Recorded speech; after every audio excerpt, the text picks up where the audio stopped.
RFI, Afrique Midi. La vie en vrai. Et direction tout de suite le Bénin, à Ouidah, où se déroule un festival de cinéma, Quintessence, 6e édition. Et comme tous les jours, nous retrouvons notre envoyée spéciale, Valérie Lehoux. Valérie, en marge des projections, il y a aussi des ateliers. Absolument, Marie-Pierre, et c'est de cela que je voulais donc vous parler aujourd'hui, parce que j'ai assisté ce matin à un atelier d'écriture documentaire qui se déroule tout au long de la semaine.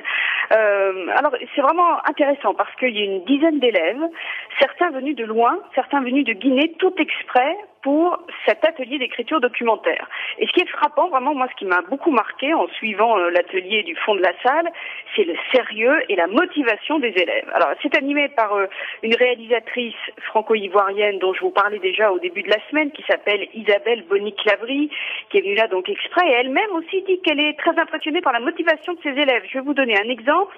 Normalement, l'atelier doit durer 4 heures par jour. Or, face à la motivation, à la demande de ses élèves, elle est bien souvent obligée de le poursuivre, voire 5, voire 6 heures par jour. Et quand elle dit au bout de 2 ou 3 heures, maintenant on va faire une petite pause, eh bien tous se regardent avec un petit sourire en coin et disent non, nous on veut pas faire de pause, on veut continuer d'apprendre. Alors qu'apprennent-ils? Eh bien, Isabelle Boni-Clavry leur enseigne la meilleure façon de monter un projet de documentaire sous tous ses aspects. Rédiger, construire une note d'intention, une note de réalisation, une note de production. Chaque élève a donc son propre projet qu'il construit et qu'il défend devant les autres stagiaires.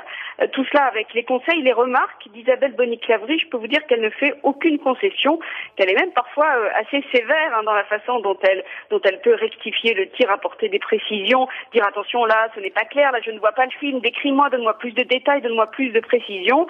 Mais tout le monde l'écoute avec beaucoup d'attention. Par exemple, moi j'ai écouté un garçon qui a un projet de documentaire sur l'alphabet typique du Bénin. Et donc voilà, tout le monde a écouté, fait des remarques sur l'articulation des idées, la clarté des projets, la précision des termes à employer.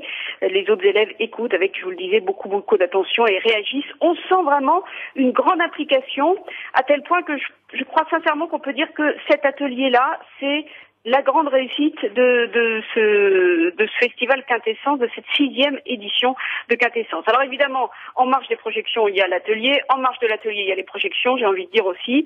Elles se poursuivent jusqu'à ce soir. Dernier film en compétition, Il va pleuvoir sur Conakry.